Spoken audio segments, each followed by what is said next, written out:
Merci beaucoup pour ces propos introductifs. Bonjour à toutes et tous. Je m'appelle Anne-Cécile Rigaille. Je travaille à la Direction générale de la prévention des risques au ministère qui est chargé de la protection de l'environnement et je suis chef du service des risques technologiques.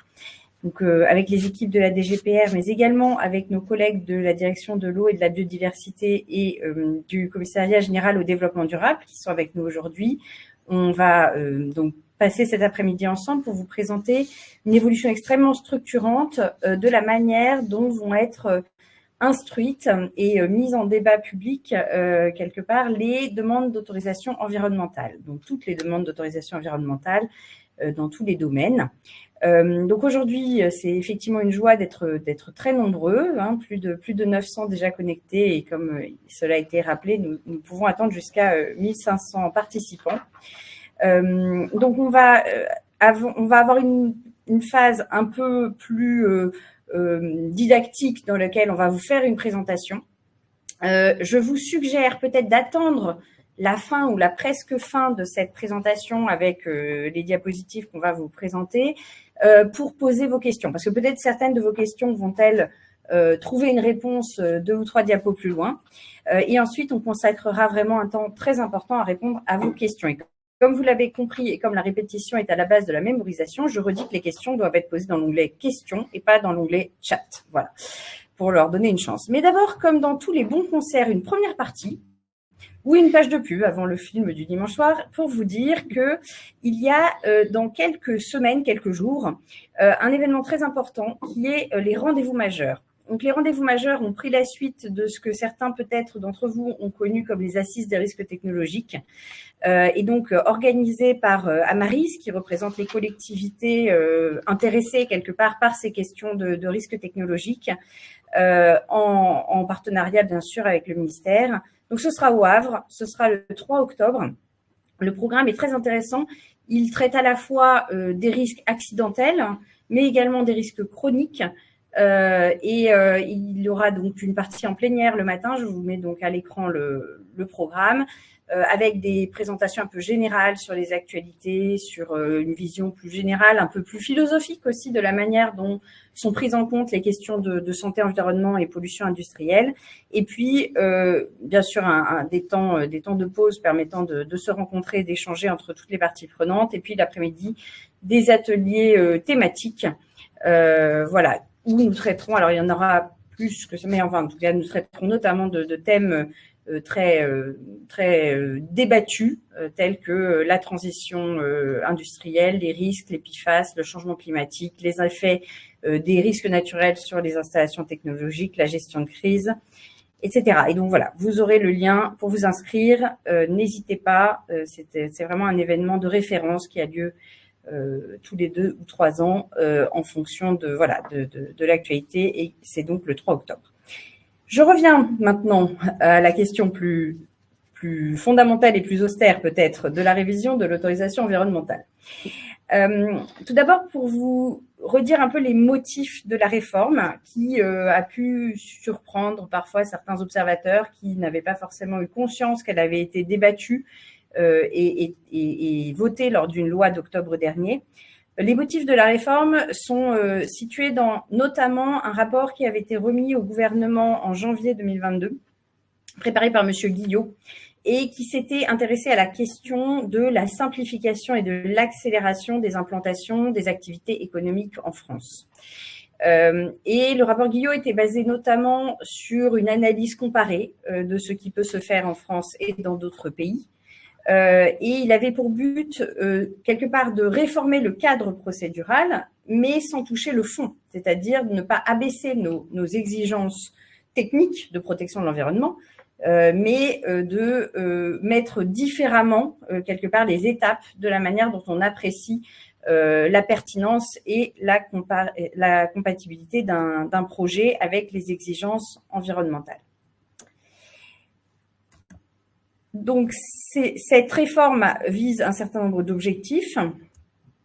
Donc, comme je le mentionnais, favoriser la réindustrialisation du pays, renforcer l'attractivité du territoire français Quand des investisseurs, notamment venus de loin, se posent la question d'implanter une usine plutôt dans ce pays-ci ou dans ce pays-là, donc il y a une logique comparative avec ce que font nos amis et voisins, s'aligner avec des pratiques européennes constatées dans d'autres pays, notamment, ça n'est pas complètement un secret, avec l'Allemagne, qui a voilà, des procédures un peu différentes, et au global, pouvoir présenter aux industriels des perspectives d'instruction plus rapides des autorisations environnementales. Voilà, avec le président de la République qui avait exprimé des attentes fortes sur le fait de pouvoir passer sous le délai, on va dire, d'une année pour une autorisation environnementale en termes de procédure complète.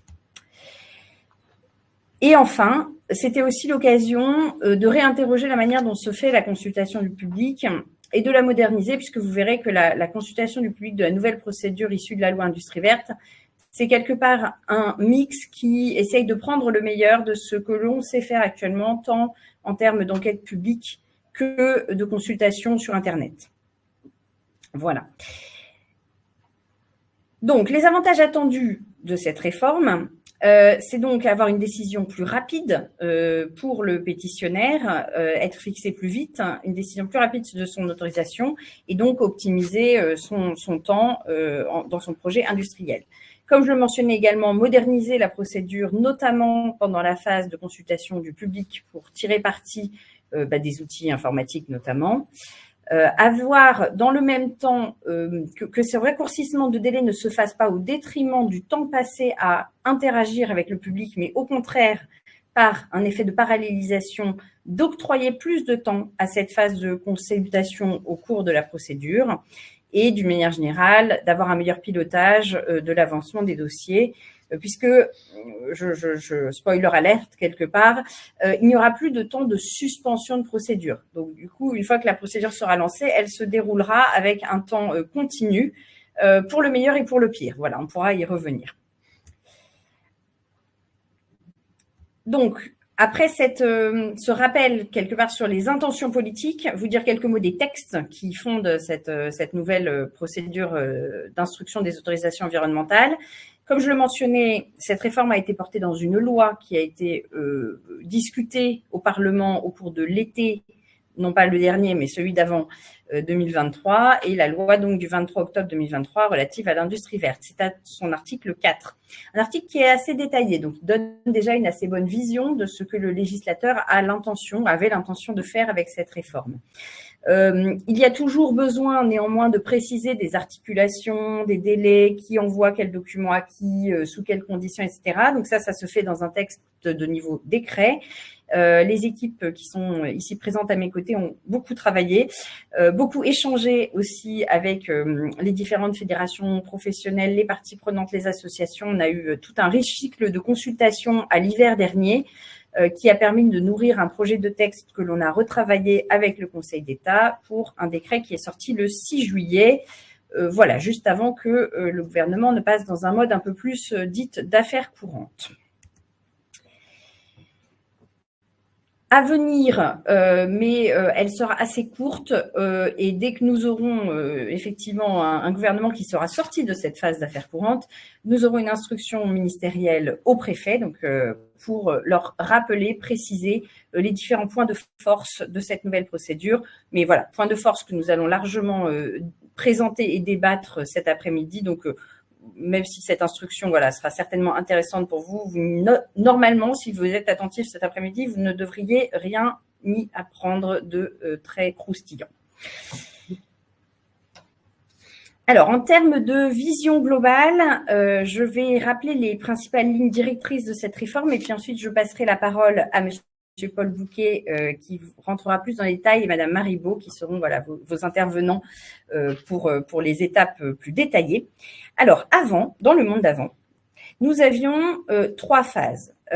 Nous avions une phase dans laquelle un dossier était examiné par, on va dire, les services de l'État, qui avait un échange bilatéral avec le porteur de projet, éventuellement lui faisait améliorer son projet, compléter son projet, préciser ses intentions, etc., s'assurer que tout allait bien, tout était très beau.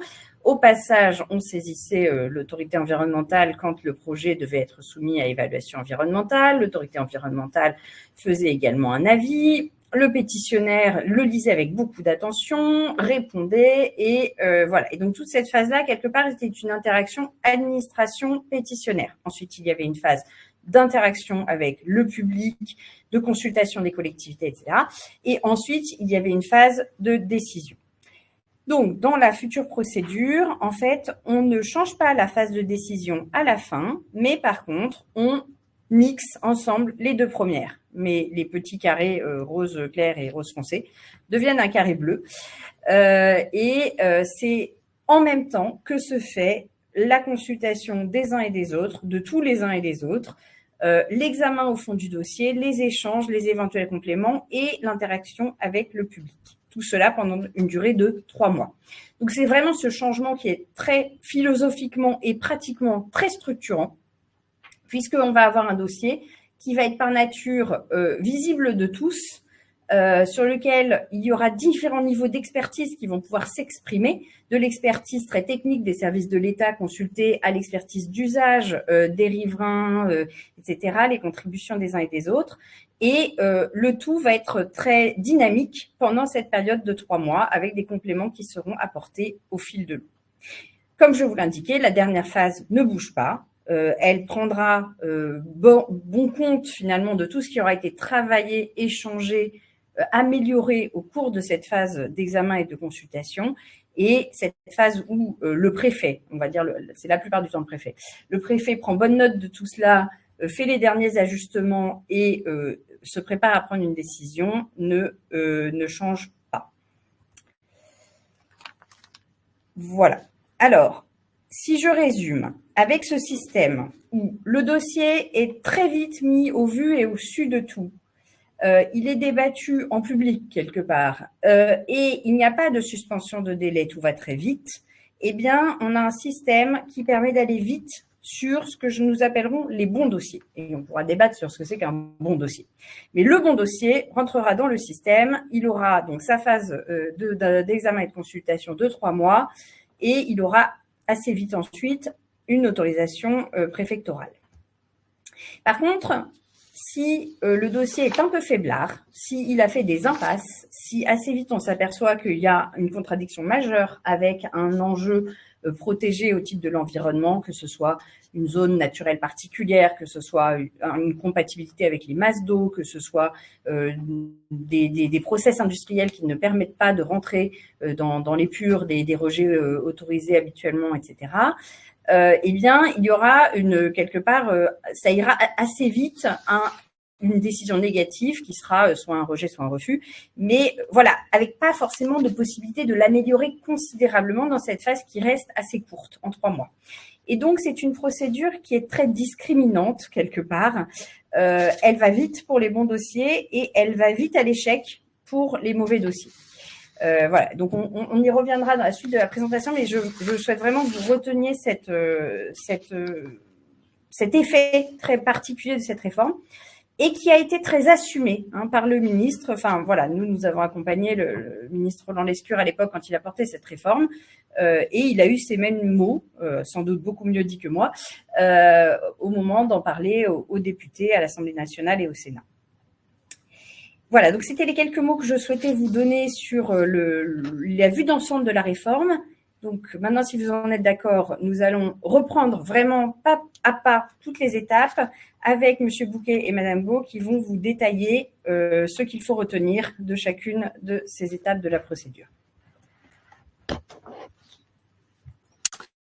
Bonjour à toutes et à tous. Donc, effectivement, on va vous présenter les différentes étapes de la procédure d'autorisation environnementale. Juste pour vous rappeler un petit focus sur la précédente procédure, donc la procédure actuelle pour les dossiers valables jusqu'au 22 octobre qui sont déposés avant le 22 octobre. C'est la procédure que vous voyez à l'écran qui s'applique, avec toujours une possibilité de phase amont pour préparer notamment le dossier.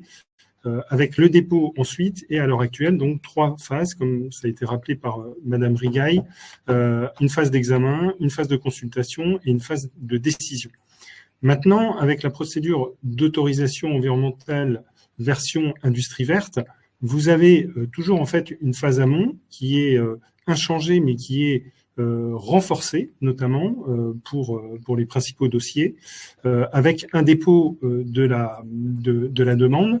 On verra les modalités qui sont aussi inchangées, avec cette fois-ci maintenant une étape en fait qu'on appelle une étape de vérification de la complétude et de la régularité qui se fait au dépôt de la demande par notamment les services instructeurs, et qui ensuite suivent 2 principales phases, une phase d'examen et de consultation, donc des actions d'examen en profondeur avec une instruction approfondie de la demande, et toute une phase en fait de consultation multiples qui vont être engagées à l'issue de cette phase, donc au départ de cette phase d'examen et de consultation. Suivent ensuite une deuxième phase qu'on appelle la phase de décision, qui reste globalement inchangée par rapport à la procédure actuelle. Donc effectivement, sur cette nouvelle procédure, on a une seule étape de vérification de la complétude et de la régularité, et 2 phases, examen-consultation et une phase de décision. On vous a remis à l'écran les quelques logigrammes, donc avec une vision globale qu'on va vous présenter sur cette diapositive, et une vision un peu plus détaillée sur la diapositive suivante. Donc, comme on vous l'a redit, une phase amont qui peut être facultative, et ensuite, au dépôt du dossier, donc une première étape qui s'appelle l'étape de vérification de la complétude et de la régularité qui va s'engager. À ce stade, il sera toujours possible pour les services instructeurs de demander en fait des compléments au pétitionnaire pour qu'il puisse compléter sa demande afin que le dossier puisse être jugé complet et régulier. Une fois cette étape réalisée, on va entrer en fait dans la phase qu'on appelle d'examen et de consultation, qui va permettre notamment le lancement en fait de la consultation du public avec différentes modalités. Et ça, le législateur a souhaité en fait que cette phase dure sur une durée de 3 mois. Entre le début de la consultation et la fin de la consultation du public, on aura une période de 3 mois. À l'intérieur de cette phase, il y aura toujours la possibilité, comme lors de l'étape de vérification de la complétude et de la régularité, de demander en fait des informations complémentaires au pétitionnaire pour qu'il puisse compléter sa demande éventuellement. À l'issue de cette phase de consultation du public, on aura notamment le rapport notamment du commissaire enquêteur ou de la commission d'enquête, si on est concerné, qui sera établi avec des conclusions motivées qui sera remis par ce dernier. On arrivera ensuite dans une dernière phase, donc la phase de décision, comme à l'heure actuelle, avec comme finalité 2 possibilités, soit l'instruction se déroule vers une autorisation environnementale, avec une décision finale par le préfet de département ou le préfet de police, ou l'instruction sera finalisée en fait par un arrêté préfectoral de refus si on n'est pas concerné par l'autorisation environnementale. Vous voyez à l'écran maintenant un logigramme un peu plus détaillé avec les quelques modalités qui interviennent à la fois dans la première étape et à la fois dans la phase d'examen et de consultation. Vous visualisez à l'écran que dès le dépôt de la demande, lorsqu'on est sur un mode de consultation parallélisée, on aura une saisine en fait du tribunal administratif par le préfet pour nommer soit un commissaire enquêteur, soit une commission d'enquête. Et donc, une fois le dossier complet et régulier, et une fois la décision en fait de nomination du commissaire enquêteur ou de la commission d'enquête désignée, on aura une phase notamment de lancement de la consultation du public. Et vous l'avez bien compris, c'est l'importance en fait de la réforme, c'est de mettre en fait des actions parallélisées, et donc au-delà de la consultation du public qui va être lancée, on a également l'ensemble des consultations réglementaires, alors à la fois pour les entités qu'on appelle les services, les organismes ou les instances où un avis est requis réglementairement, notamment par le Code de l'environnement, et également les collectivités territoriales. Et donc, l'ensemble en fait de ces avis seront versés, notamment par le commissaire enquêteur ou le président de la commission d'enquête, sur notamment le site internet dédié à la consultation qui sera à disposition notamment du public pour qu'il puisse visualiser notamment l'ensemble des avis.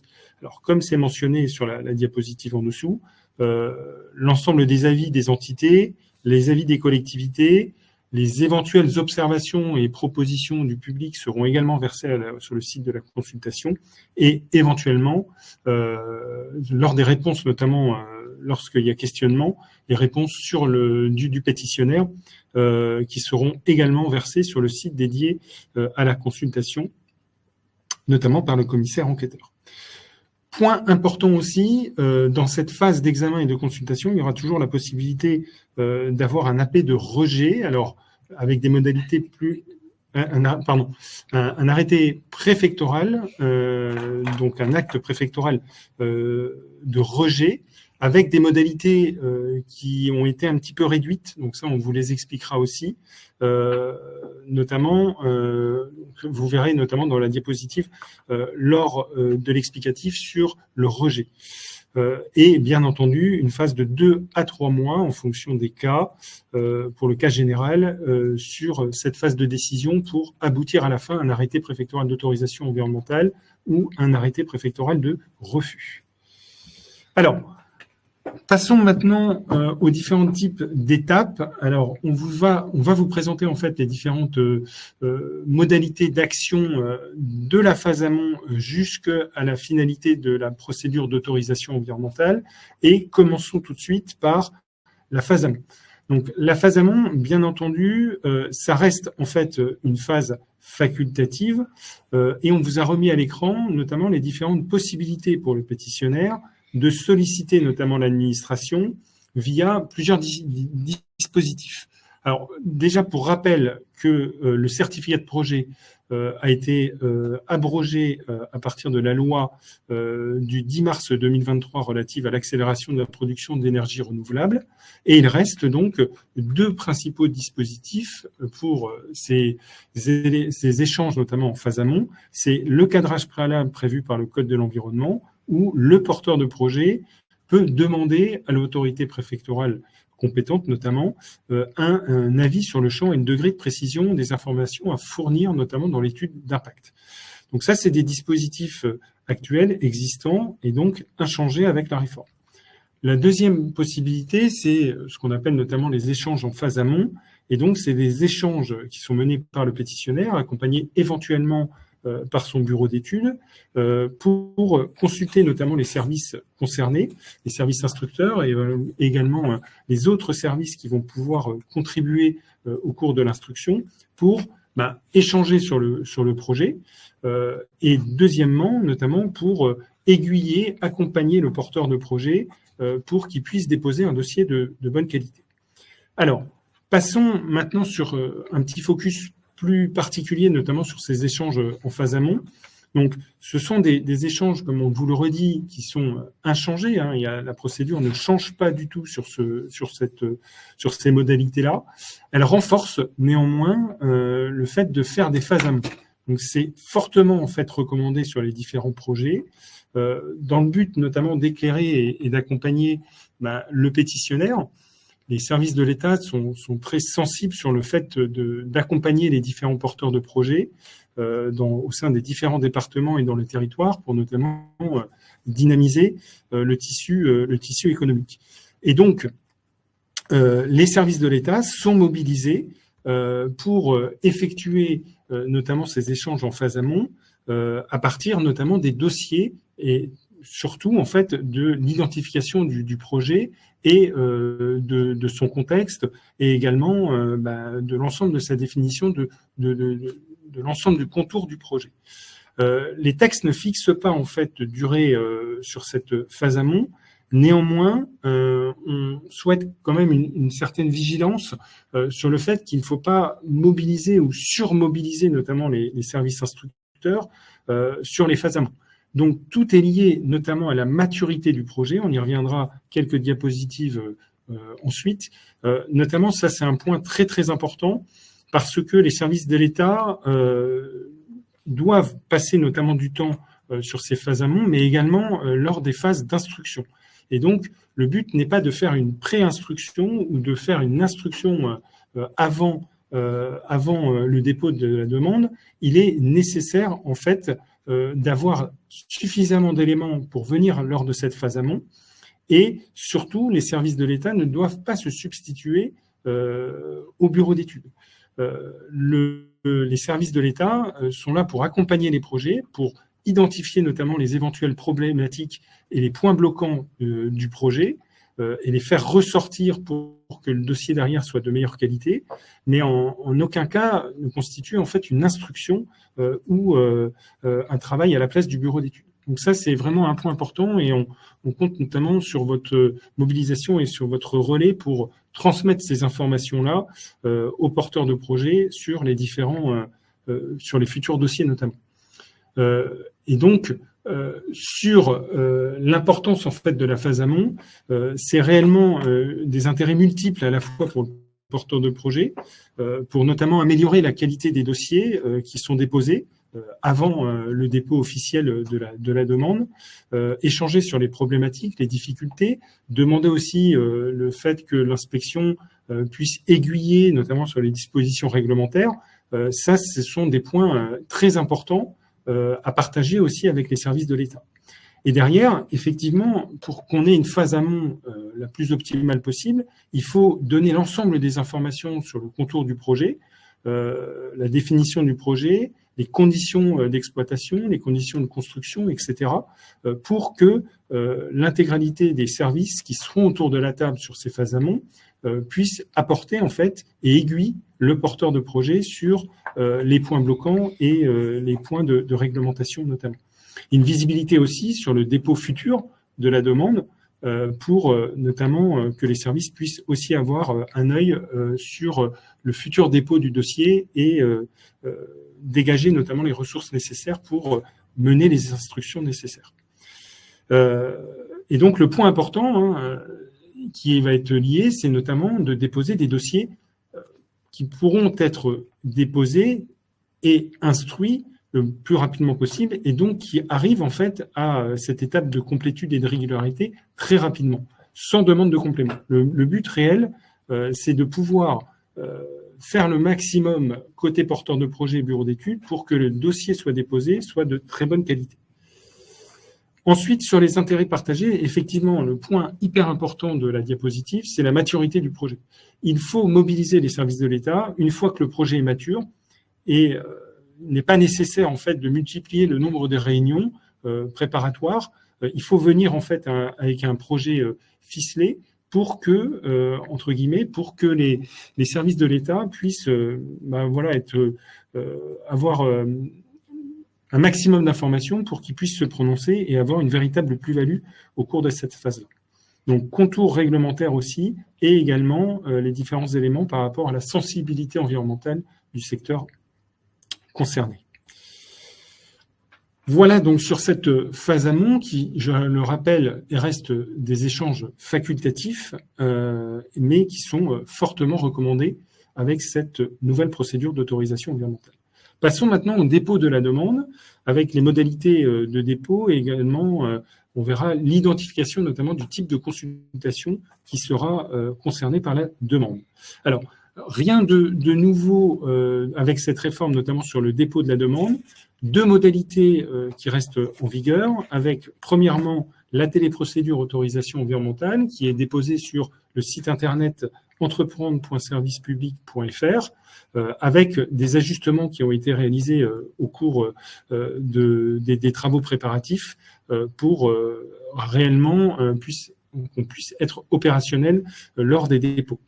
Deuxième possibilité, toujours la version papier qui peut être déposée au guichet, au sein soit des préfectures ou soit au sein des différentes administrations qui sont concernées par le guichet, avec derrière toujours, lorsqu'on est en téléprocédure, une absence en fait de CERFA. Le CERFA est requis uniquement pour la version papier et, on le répète, n'est pas utile pour la téléprocédure autorisation environnementale. Un point de vigilance important, c'est que la preuve de dépôt qui va être déposée lorsque le pétitionnaire ou le bureau d'études, le mandataire éventuel, effectue la démarche sur entreprendre.servicepublic.fr ou qu'il le dépose en version papier, il y aura une preuve de dépôt qui sera délivrée. Cette preuve de dépôt, comme à l'heure actuelle, ne préjuge pas en fait de la complétude et de la régularité de la demande. Et donc, ce sera les services instructeurs qui déclareront notamment le dossier qui puisse entrer en fait dans la phase d'examen et de consultation au regard notamment de la qualité de la demande déposée. Alors, ensuite vient le moment, une fois le dépôt effectué, d'identifier notamment le type de la consultation. On verra, il y a un cas général notamment sur la consultation paralysée, il y a deux cas spécifiques, deux cas particuliers qui vont être évoqués par Madame Beau dans les diapositives suivantes.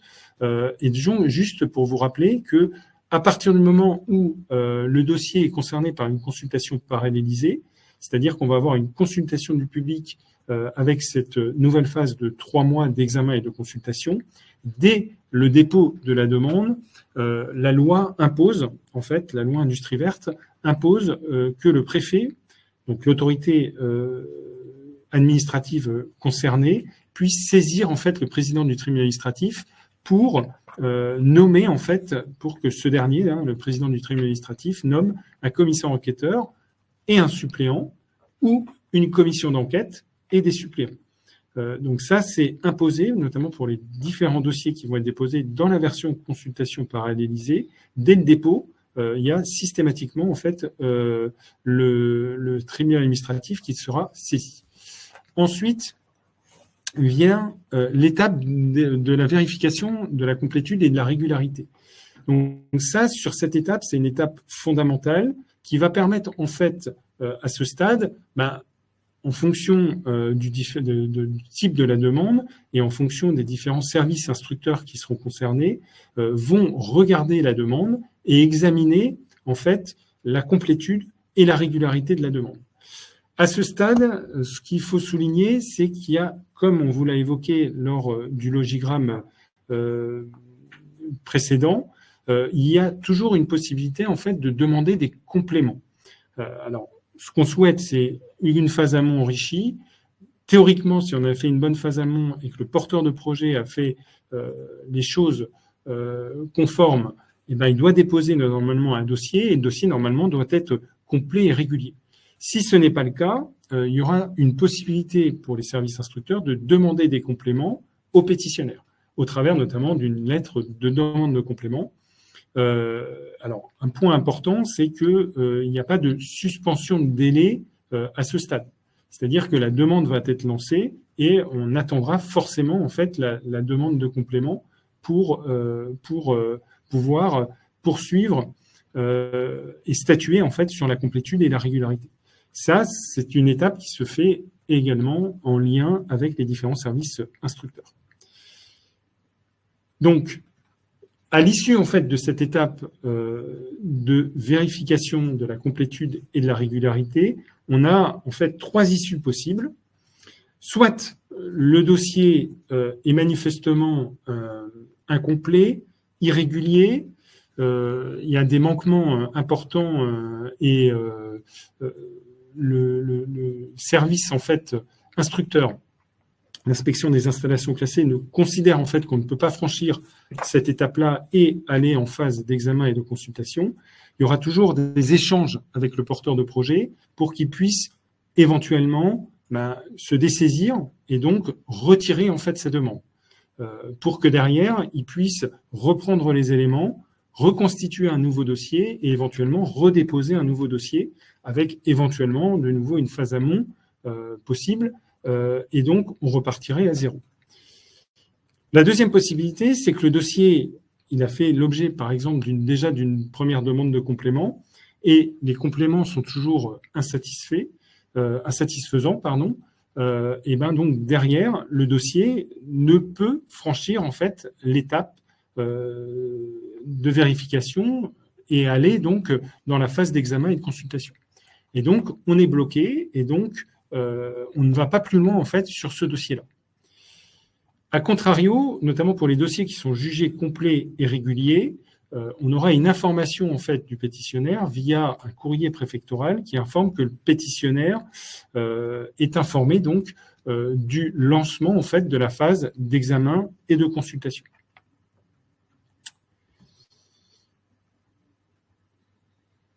On va passer maintenant à la phase d'examen et de consultation et je laisse la parole à Marie Beau, la chef du pôle réglementation au sein de la DGPA. Merci. Bonjour à toutes et tous. Donc, une fois qu'on a passé cette étape de la recevabilité du dossier, et donc que le dossier est complet et régulier et que le commissaire enquêteur ou que la commission d'enquête a été désignée par le président du tribunal administratif, s'ouvre la phase d'examen et de consultation. Et comme cela a été rappelé par Madame Rigail et Monsieur Bouquet, elles sont toutes les deux menées en parallèle. Donc, cela consiste en un examen approfondi de la demande. Et en parallèle, donc comme je vous l'ai dit, sont menées diverses consultations. Donc, on va avoir la consultation des services contributeurs, la consultation des entités dont l'avis est requis réglementairement, la consultation des collectivités locales et enfin la consultation du public. Alors, s'agissant de la consultation des services contributeurs, donc c'est la même que celle qui est actuellement réalisée pendant la phase d'examen. Donc, selon le projet et les enjeux, vont être consultés les services qui sont compétents. Donc, à titre d'exemple, on vous a mis la DDTM pour tout ce qui touche à l'urbanisme, au défrichement, aux espèces protégées, les DREAL pour ce qui concerne l'aspect biodiversité, paysage, etc. Donc, il peut s'agir soit des services, il peut s'agir des services co-instructeurs. Donc, si jamais le projet embarque d'autres procédures, et il peut y avoir aussi des services qui sont reconnus en tant qu'experts sur une thématique. En ce qui concerne la consultation des services, organismes et instances, donc les entités dont l'avis est requis réglementairement, donc il va s'agir donc, elles vont être consultées par l'autorité administrative compétente, donc majoritairement le préfet. Donc, ça va être tous les avis qui vont être requis en fonction du type de projet. Donc, on vous a mis à titre d'exemple que ça peut être donc l'architecte des bâtiments de France, le ministre chargé des sites. Vous avez également l'ANSES, le Conseil national de la protection de la nature, etc. Et ces instances, elles ont entre 45 jours ou 2 mois pour rendre leurs avis. Il y a également l'autorité environnementale si le projet est soumis à évaluation environnementale. Donc, on vous a indiqué les avis pour lesquels qui ont 2 mois pour répondre. En distinguant donc le fait qu'on peut avoir des avis simples et des avis conformes. Cela a une incidence sur la possibilité de rejeter le dossier, mais on y viendra par la suite. Alors, au niveau des avis donc, qui sont rendus par ces entités, si les avis ne sont pas rendus dans les délais, donc ils sont en fonction de ce que prévoit le Code de l'environnement, soit réputés favorables, soit réputés défavorables.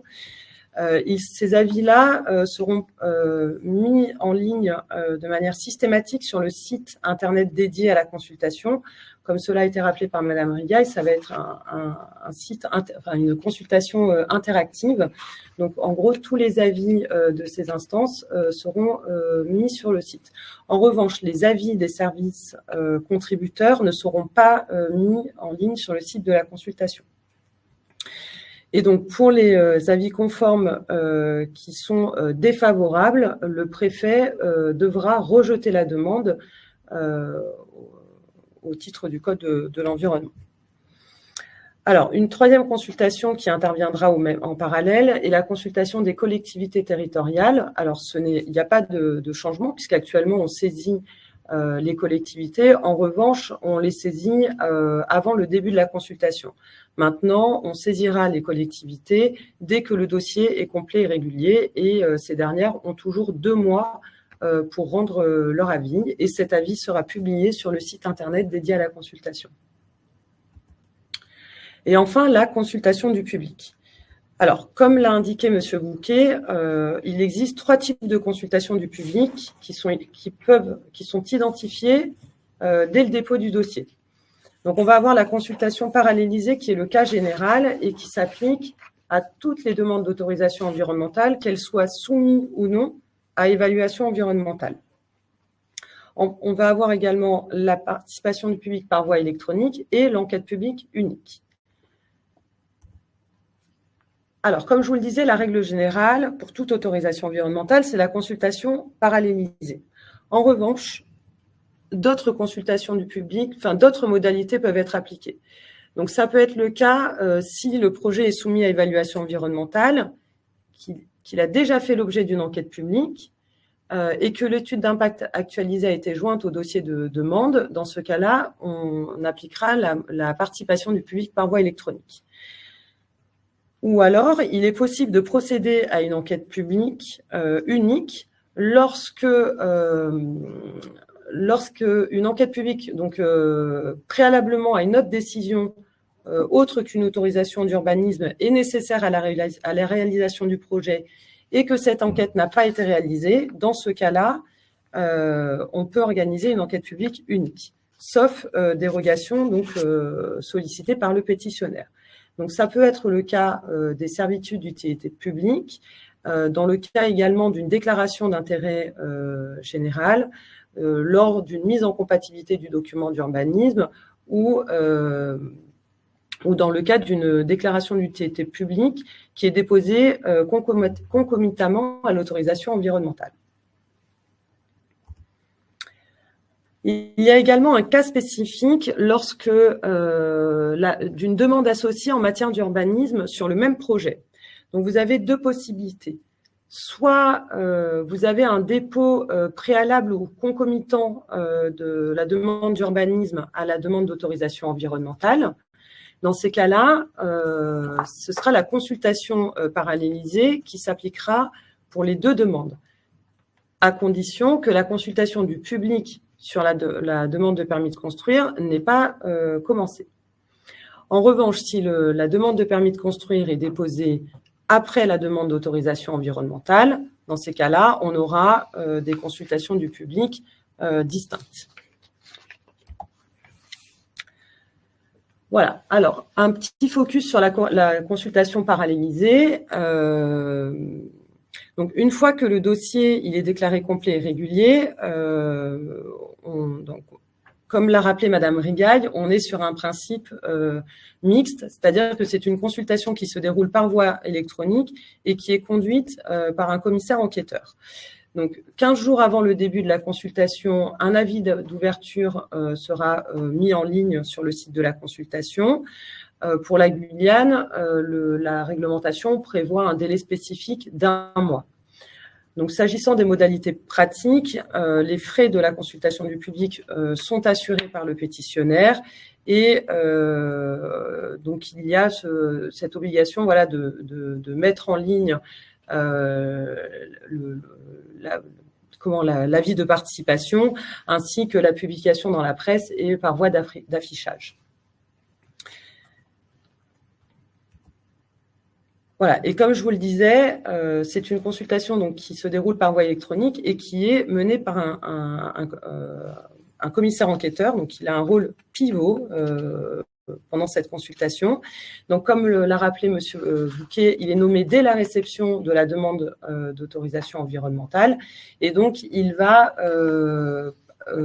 échanger avec le pétitionnaire sur le bon déroulement de cette participation. Sous le pilotage du commissaire enquêteur avec l'appui du pétitionnaire, 2 réunions vont être organisées. Une première réunion d'ouverture qui sera organisée dans les 15 premiers jours à compter du début de la consultation du public. Sa date sera précisée dans l'avis de consultation. Et enfin, une réunion de clôture qui sera organisée dans les 15 derniers jours de la consultation. Et la date de sa tenue sera rendue publique au moins 7 jours avant. Si jamais, au moment de l'avis de mise en ligne, sa date est connue, évidemment que l'avis de mise en ligne pourra mentionner la date de la réunion de clôture. Par ailleurs, des permanences en présence du commissaire enquêteur pourront être organisées pour contribuer aux échanges avec le public. Excusez-moi. Alors, toujours sur la consultation parallélisée, tous les avis que l'on va recueillir, donc des entités dont l'avis est requis obligatoirement, réglementairement, les avis des collectivités territoriales, les propositions et observations du public, ainsi que les réponses du pétitionnaire, donc aux observations du public, aux avis reçus, et le cas échéant aux demandes d'informations complémentaires qui pourraient être demandées par les services contributeurs lors de la phase d'examen et de consultation, seront mis en ligne sur le site internet qui est spécialement dédié à la consultation. Les avis et les éventuelles réponses apportées par le pétitionnaire seront déposés par le commissaire enquêteur et seront réputés faire partie du dossier jusqu'à la réunion de clôture. À la fin de la consultation du public, donc à l'issue du délai de 3 mois, le commissaire enquêteur doit rendre un rapport et des conclusions motivées. Donc, il n'y a plus d'avis formel qui accompagne cela, avis favorable ou défavorable. Et en cas d'absence, donc dans un délai de 3 semaines, à l'issue de la consultation du public. Et en cas d'absence de rédaction du rapport, le Code de l'environnement prévoit que c'est l'autorité préfectorale qui sera chargée de la synthèse des observations et propositions du public. Voilà, donc à la fin de la consultation du public, donc le commissaire enquêteur rencontre et communique au pétitionnaire les observations et propositions du public. Le pétitionnaire dispose de 5 jours pour formuler ses observations. Et enfin, le commissaire enquêteur communique simultanément au préfet et au président du tribunal administratif le rapport et les conclusions motivées dans un délai de 3 semaines. Et à l'expiration du délai de 3 semaines, la phase d'examen et de consultation est terminée. Alors, comme je vous le disais, il reste 2 cas particuliers en matière de consultation du public qui sont la participation du public par voie électronique et l'enquête publique unique. Donc, quand on a recours à ces types de consultations, il y a des différences avec la consultation parallélisée. Alors, d'une part, dans le cas où on est en enquête publique unique, la désignation du commissaire enquêteur se fera, on va saisir le président du tribunal administratif dès la réception de tous les avis des entités et des collectivités territoriales. Pourquoi ?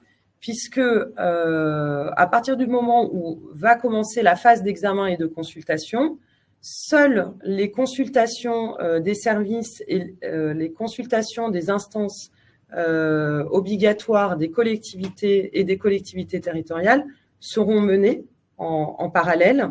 Et à l'issue de ces consultations, démarrera l'enquête publique unique ou la participation du public par voie électronique. En cas de PPVE, il n'y a pas de désignation du commissaire enquêteur. Si vous voulez, les procédures de participation s'appliqueront comme c'est déjà le cas actuellement.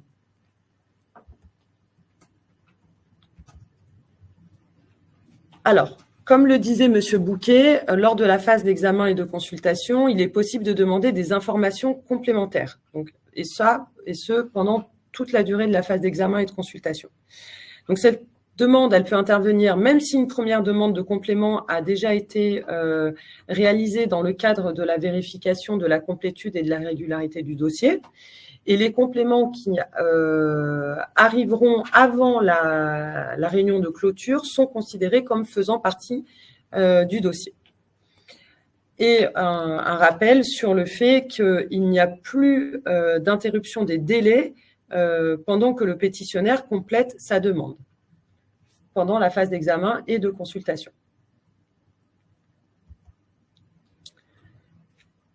Voilà. Alors, par rapport à l'organisation, donc ces informations complémentaires, elles seront mises à disposition par le commissaire enquêteur sur le site internet dédié à la consultation.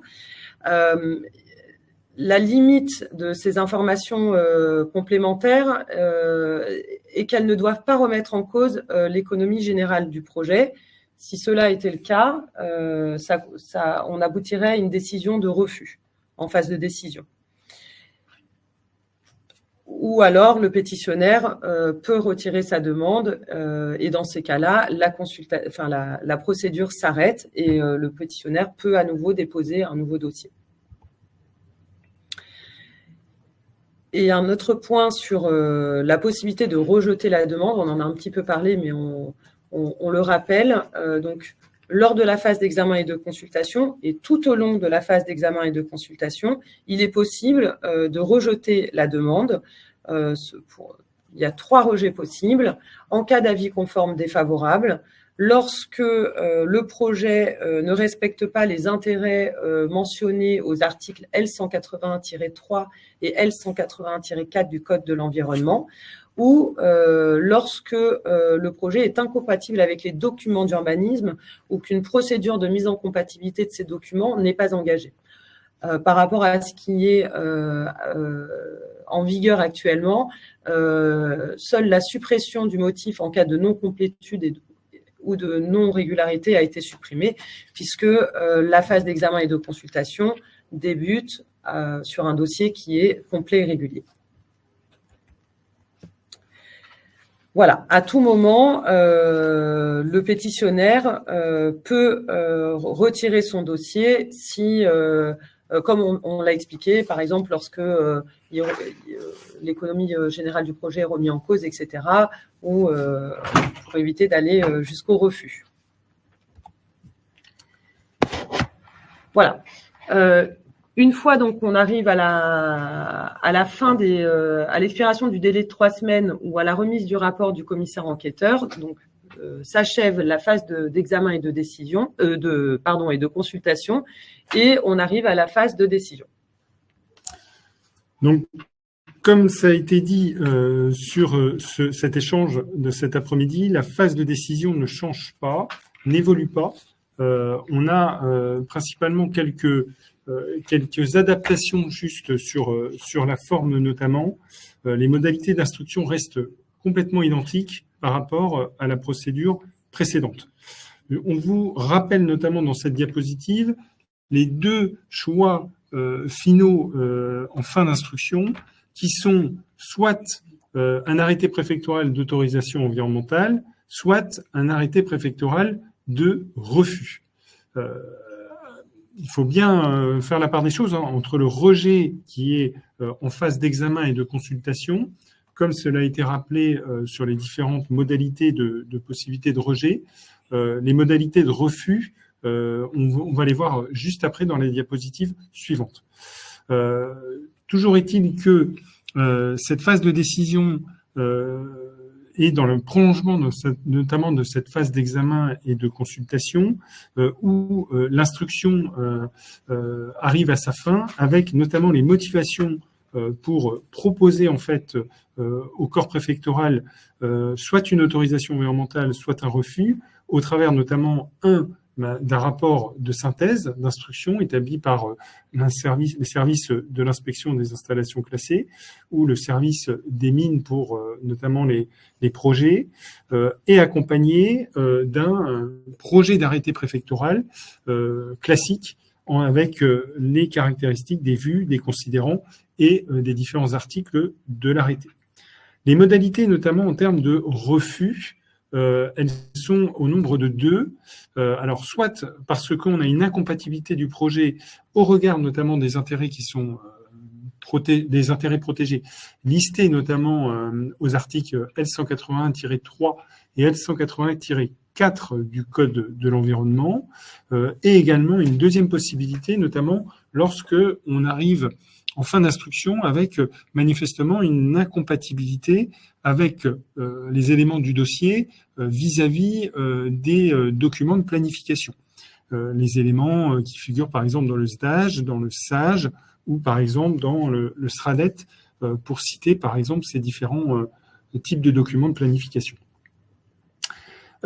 Juste pour vous signaler que les 2 étapes clés de cette phase de décision s'amorcent, alors soit au début par 2 possibilités, soit le commissaire enquêteur a communiqué son rapport et ses conclusions motivées au préfet et ça permet en fait de lancer la phase de décision, soit on est dans un délai en fait de 3 semaines où il n'y a pas eu encore de remise du rapport du commissaire enquêteur, entre ce délai donc de 3 semaines qui débute notamment à la fin de la consultation du public.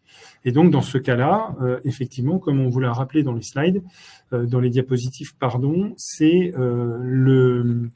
l'autorité préfectorale qui sera compétente pour notamment rédiger la synthèse des observations. Et la fin de cette phase de décision arrive lorsque la date de décision intervient avec l'autorité préfectorale qui va signer l'arrêté préfectoral d'autorisation environnementale ou de refus.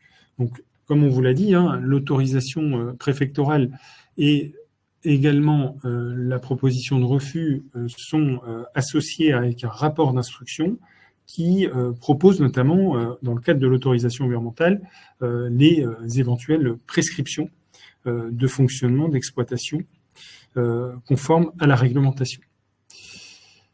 Juste pour finir en synthèse, juste pour vous rappeler que effectivement, on n'a pas d'interruption de délai pour des informations complémentaires qui seront demandées en fait dans la phase d'examen et de consultation. Et donc, il est fort possible que parfois, des informations complémentaires arrivent en fin de procédure et donc durant la phase de décision. Et comme on vous l'a dit, comme la réunion de clôture avec le commissaire enquêteur et l'appui en fait du pétitionnaire, cette date c'est passé. Ce qu'on indique notamment, c'est que les éléments qui arriveraient en phase de décision ne font pas partie du dossier et restent donc des éléments qui sont portés à la connaissance notamment du service instructeur.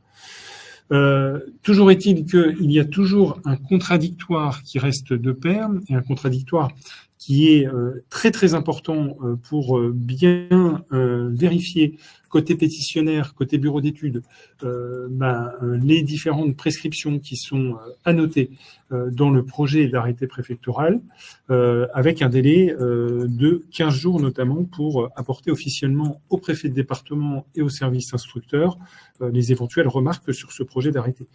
Rien de nouveau et aucune évolution sur ce point-là. De même, sur la signature en fait de l'arrêté préfectoral par le préfet de département ou le préfet de police et les modalités notamment de notification et de publication de l'arrêté qui restent inchangées.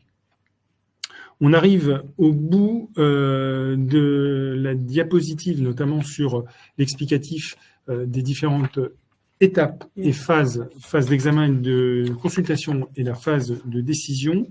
Et nous arrivons à la partie 3 de notre échange, notamment sur la présentation des différentes étapes, les prochaines étapes qui vont intervenir dans le cadre de cette réforme de l'autorisation environnementale. Et je passe la parole à Anne-Cécile Rigaille. Voilà, alors très rapidement, parce que là, c'est plus un peu de tripaille technique, on va dire. Donc, comme je le mentionnais, une instruction ministérielle qui sera publiée, mais qui sera vraiment centrée à l'attention des préfets sur les grands messages clés qu'on a eu l'occasion déjà de vous présenter et que nous allons voilà, représenter à nouveau. Il y a eu beaucoup de questions au début sur le thème « Est-ce que cet excellent mardi de la DGPR sera disponible en replay ?» Et la réponse est oui. Voilà, ça vous pourrez être sûr d'avoir bien saisi toutes les nuances et le partager avec vos collègues au sein de vos organisations. Nous sommes en train de faire une petite plaquette qui pourra être d'un accès plus facile pour mettre les accents sur les points clés de cette réforme et les choses à retenir. Et puis par ailleurs, vous ne le voyez pas, c'est un peu transparent, mais en interne à l'administration, cette même équipe projet qui vous présente aujourd'hui ce mardi de la DGPR avec nos collègues des directions générales concernées travaille aussi à la formation de nos milliers de collègues dans les directions départementales des territoires, des directions départementales de protection de la population pour les questions d'élevage notamment, dans les DREAL, dans les différents services qui sont à votre contact, les préfectures, etc. Voilà, avec un plan de formation tout à fait massif au sein de l'administration. Peut-être pour faire la transition vers cette étape de questions-réponses, alors merci beaucoup déjà pour les questions que vous avez posées, nombreuses, précises et pertinentes, et la plupart dans l'onglet questions. Donc, on vous remercie pour votre discipline sur ce sujet. Alors, avant qu'on les reprenne de manière un peu plus systématique, je vais peut-être insister sur quelques points tels qu'ils ressortent des questions les plus nombreuses posées. Alors, il y a beaucoup de questions sur oui, mais du coup, cette étape de vérification de la complétude et de la régularité, elle durera combien de temps? Alors, il ne vous a pas échappé qu'il n'y a pas de délai fixe qui est imposé, puisque en fait, elle commence quand on reçoit un dossier et elle se termine quand le dossier il est suffisant pour qu'il puisse être mis sur la place publique, validement examiné par des services experts et débattu par des parties prenantes qui vont, pour certaines, avoir un regard très pointu et acéré parfois sur le projet qui est proposé. Et donc, finalement, elle dure le temps nécessaire à obtenir ce résultat-là. Donc, si le dossier est excellent, en fait, nous, les consignes qu'on donne aux services, c'est d'ouvrir très vite le dossier pour pouvoir l'examiner très rapidement. Sans rentrer dans trop de tripailles administratifs, on donnera à nos équipes des guides, des grilles, un certain nombre d'aides et d'outils qui sont en train d'être consolidés pour les aider dans une analyse un peu systématique qui ne rentrera pas complètement au fond, puisque c'est pas une préinstruction, mais qui permettra d'éviter des angles morts ou des erreurs manifestes d'appréciation du dossier. Et donc, voilà, ça peut aller assez vite, de l'ordre de quelques semaines. Par contre, si dans cette phase-là, il est formulé une demande de complément un peu structurante, quelque part, là, pour le coup, ça prendra le temps qu'il vous faudra pour répondre. Et donc, si derrière, il faut 3 mois pour compléter une étude particulière, etc., pendant ce temps-là, le dossier, il attend tranquillement que vous ayez pu apporter des compléments. Donc, voilà, il peut y avoir des protestations sur le thème « Vous nous aviez vendu du rêve sur l'accélération des procédures ». En fait, le fait qu'on se donne un délai pour cette phase ne rendra pas par magie un dossier incomplet complet. Une autre manière de dire, c'est que voilà, si on ne vous a pas répondu ou si vous n'avez pas répondu, votre dossier, quelque part, il présente toujours les mêmes lacunes latentes. Le jour où on le met en consultation du public, elles vont être visibles par tout le monde.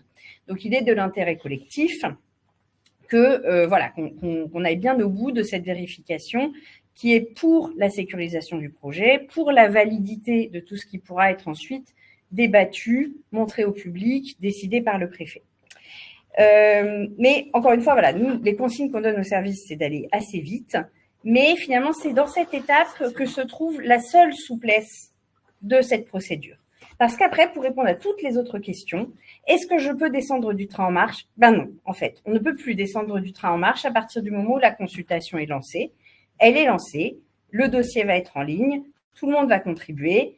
Il va y avoir beaucoup de débats, peut-être que tout le monde se précipitera pour dire que ce projet est formidable ou peut-être que certaines opinions plus nuancées s'exprimeront. Et tout ça va exiger du porteur de projet une très forte réactivité quelque part pour pouvoir répondre aux questions, éventuellement éteindre quelques incendies. Donc, j'insiste, voilà. Donc, quelque part, la souplesse temporelle, elle réside dans cette étape de vérification de la complétude de la régularité. Le fait qu'elle n'ait donc pas de délai défini est à la fois un handicap ou une chance. Voilà, il vous appartiendra de vous en saisir de la manière la plus appropriée. Ensuite, effectivement, comme je le mentionnais, par la suite, on ne peut pas prolonger. Donc, il n'y a pas de délai supplémentaire pour répondre à l'avis de l'autorité environnementale, même s'il est un peu acide. Il n'y a pas de délai supplémentaire pour prendre en compte des choses qui émergeraient de manière très nouvelle pendant la consultation du public. Et donc, c'est pour ça, ce que je mentionnais au début, c'est que cette procédure, elle est assez radicale. Elle va très vite si le dossier a été très bien pensé, très bien construit, très bien envisagé dans les attentes des parties prenantes en amont. Et elle peut aller très vite vers un échec aussi si le dossier avait perdu de vue un pan entier d'attente des parties prenantes, etc. Voilà, mais en tout cas, l'esprit de la loi est d'aller vite et pour être très clair, un certain nombre d'organisations professionnelles pendant le débat parlementaire, notamment voilà, le MEDEF et plein d'autres, avaient porté auprès des parlementaires des souhaits pour avoir des amendements qui disaient « Ah oui, mais quand même, on pourrait prolonger cette étape, on pourrait suspendre pour que je puisse répondre, etc. » Et les parlementaires ont dit non. Ils ont dit « Le but est d'aller vite, on va vite. » Voilà. Donc, encore une fois, c'est un parti pris politique qui est assez fort. Donc, je le redis pour ce qu'il est. Et c'est pour cela, et donc là, je réponds à une autre question qui dit comment est-ce que c'est quoi un bon dossier, c'est quoi un mauvais dossier et comment se fera le tri? En fait, le tri va se faire comme ça, je vais dire à la centrifugeuse. C'est-à-dire qu'il y aura une force d'éjection sur les dossiers qui ne réussiront pas à convaincre dans ce délai de 3 mois, qui est quand même, voilà, qui peut être jugé long, mais qui, en fait, peut être assez court s'il y a besoin d'apporter des éléments complémentaires. Je réinsiste également, ça a été dit par Madame Beau, par Monsieur Bouquet, sur le fait que toutes les réponses apportées par le pétitionnaire pendant cette période de 3 mois de consultation jusqu'à la réunion de clôture, donc quelques jours avant la fin des 3 mois, toutes les réponses et compléments sont réputés faire partie du dossier. Donc, ça veut dire qu'il faudra être quand même assez attentif. Alors, si je caricature et ne le prenez pas mal, ne laissez pas le stagiaire du service communication répondre en direct au chat sur les observations des riverains.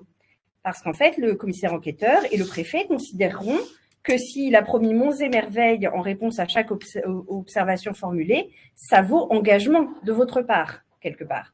Voilà, donc c'est très important que les interactions avec le public pendant cette période de 3 mois soient gérées avec beaucoup de professionnalisme, puisqu'on considérera que c'est l'évolution naturelle du dossier.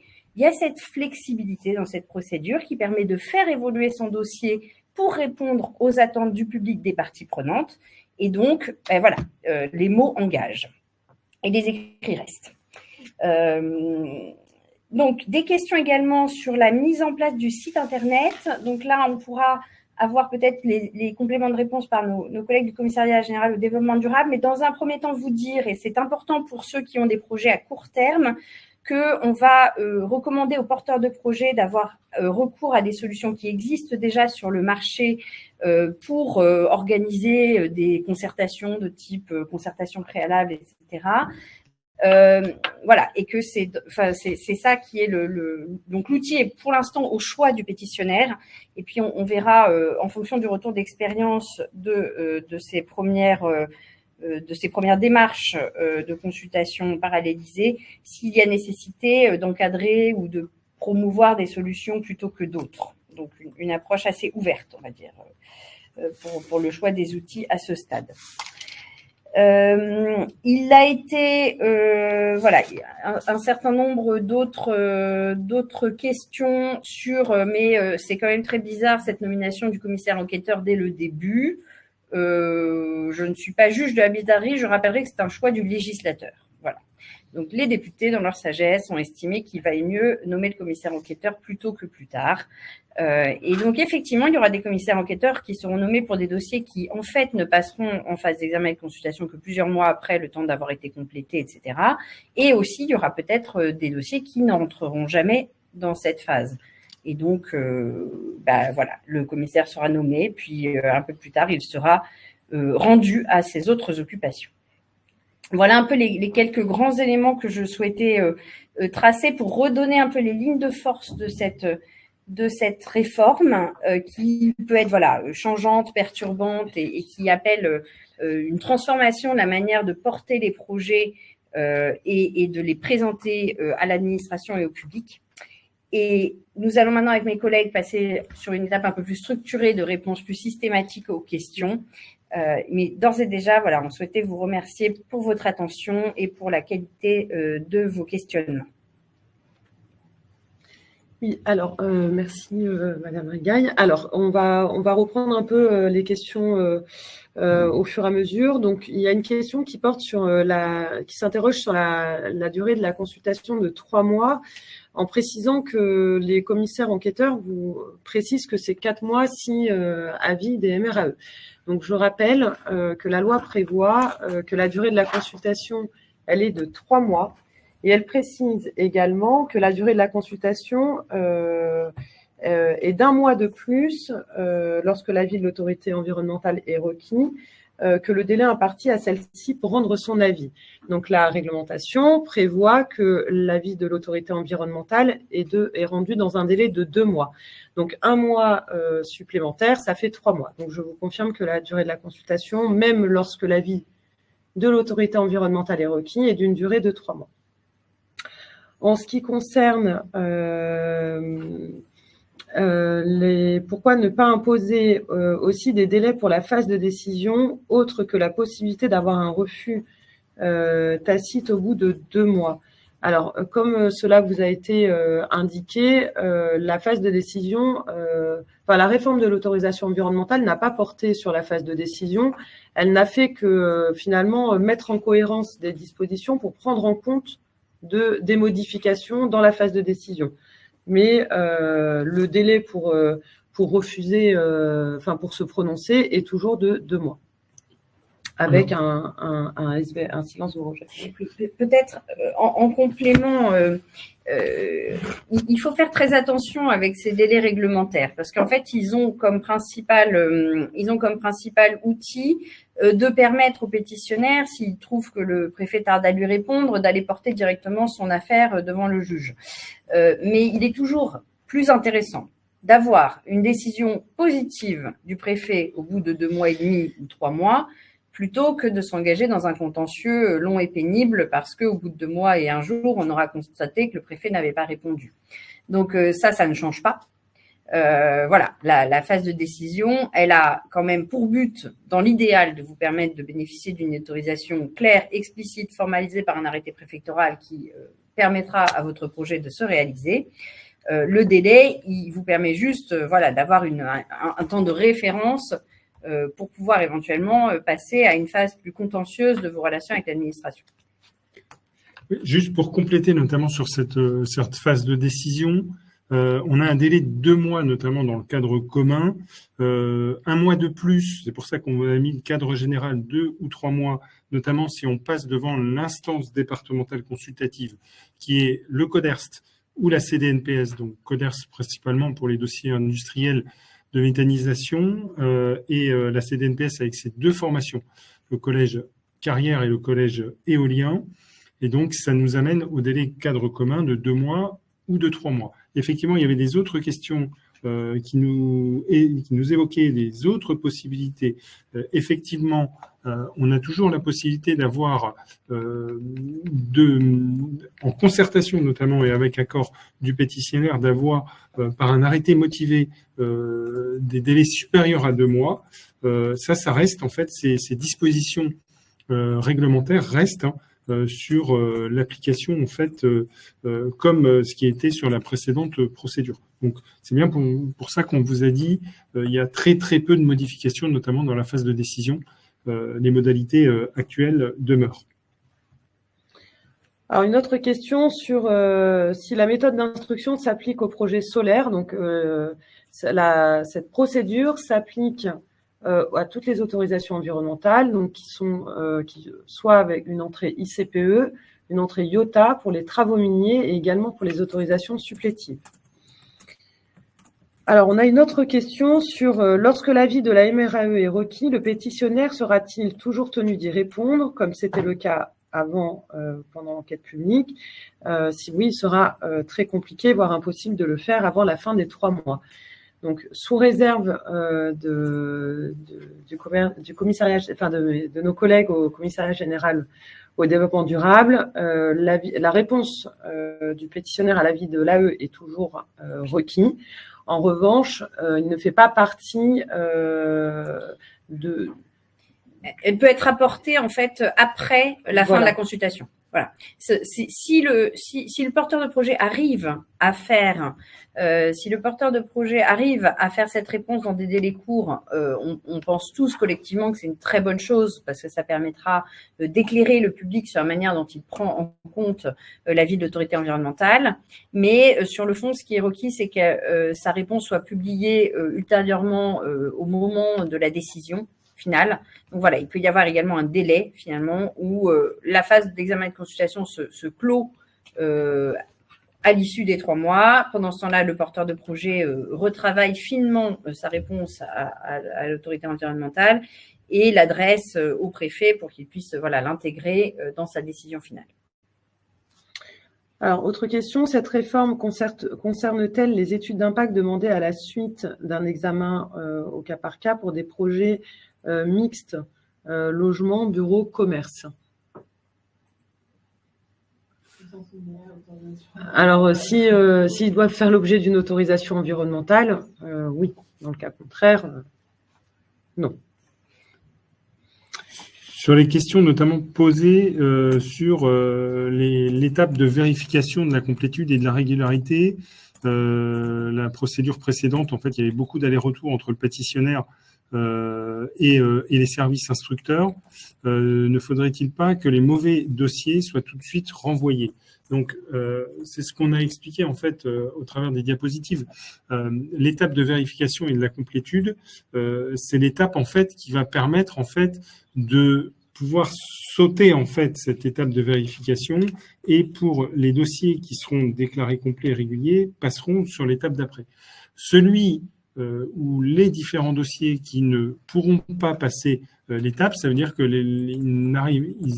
on arrivera au statut que le dossier n'est pas complet et n'est pas régulier et donc ne passera pas l'étape. Et donc, s'il y a une première demande de complément et qu'on en reste là, le dossier ne peut pas aller plus loin. Et donc, la meilleure des solutions, c'est que le porteur de projet puisse retirer notamment sa demande, retravailler le projet si nécessaire, restructurer en fait sa demande pour que, une fois un nouveau dépôt, s'il doit intervenir, puisse être réalisé et que le dossier soit classé, donc apte à passer l'étape de vérification et aller en fait dans la case de la phase d'examen et de consultation. Ensuite, les procédures d'autorisation de construire et d'exploiter des canalisations de transport seront-elles embarquées par la réforme? La réponse est non. Cette phase amont à laquelle les pétitionnaires sont vivement incités va... Ouais, sur la phase amont, donc effectivement, c'est vivement recommandé. On a notamment structuré les réseaux pour effectivement pouvoir mobiliser en fait l'ensemble des services de l'État. Et ça, on le rappelle, mais ça nous paraît très très important de pas pouvoir en fait surmobiliser les services instructeurs si le dossier n'est pas mature. Donc le but n'est pas de faire en fait X réunions sur un projet où on n'a pas réellement le contour global. Il faut avoir maturé en fait son projet et arriver en fait à cette phase amont avec les éléments de contexte, de contour, pour permettre de donner un maximum d'informations aux services instructeurs pour que l'instruction se passe, la phase amont puisse aboutir à des éléments qui vont permettre aux pétitionnaires de déposer le dossier de manière la plus équilibrée possible et pour qu'elle puisse passer notamment cette étape une fois le dépôt de vérification de complétude et de régularité.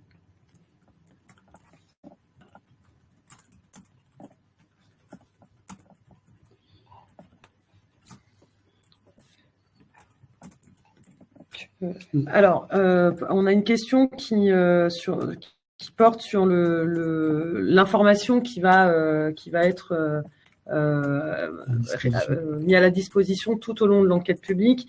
Et en effet, elle ne sera pas la même au moment du démarrage de la consultation du public, jusqu'à la réunion, ou même jusqu'à la fin de la consultation du public. Et justement, c'est ce qui a été voulu par le législateur, que finalement le public soit associé à l'évolution au fur et à mesure du dossier en fonction des avis qui sont fournis et des réponses qui sont apportées par le pétitionnaire. Le public a la possibilité de formuler des observations tout au long de la consultation, donc à J0 et à jusqu'à J plus 90. Et par ailleurs, le commissaire enquêteur, il est là pour veiller aussi au bon déroulement de la consultation du public et justement que ces interactions fonctionnent bien entre toutes les parties prenantes. Alors, on a une autre question sur l'application de l'alinéa 3 de l'article L180-10 qui prévoit l'enquête publique unique, qui vise par exemple les dossiers déclaration d'utilité publique ou installation nucléaire de base qui seraient déposés dans la même temporalité que le dossier d'autorisation environnementale et que dans ce cas, une enquête publique classique est requise et non la PPVE ou la consultation. En fait, l'enquête publique unique, elle va être possible lorsque l'autre autorisation, autre qu'urbanisme nécessaire à la réalisation du projet nécessite une enquête publique elle aussi. Pour être toujours dans la thématique le sujet des consultations, il y avait également une question sur la consultation, la participation du public par voie électronique en cas d'actualisation. Est-ce qu'elle était applicable à un dossier de demande d'urbanisme déposé parallèlement à l'autorisation environnementale? En gros, la procédure d'actualisation, enfin la PPVE, elle va s'appliquer si on actualise l'étude d'impact dans le cadre d'un projet dans son ensemble. Donc, elle va porter sur la PPVE va porter sur l'actualisation de l'étude d'impact. Pour autant, si jamais on a une demande d'autorisation d'urbanisme qui est déposée, eh bien dans ces cas-là, on appliquera la procédure de droit commun.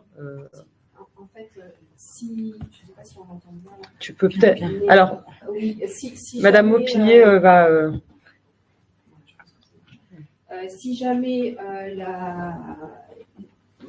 l'étude d'impact est actualisée en parallèle, a priori, il y a une des deux autorisations qui va porter l'actualisation, donc on fera une PPVE.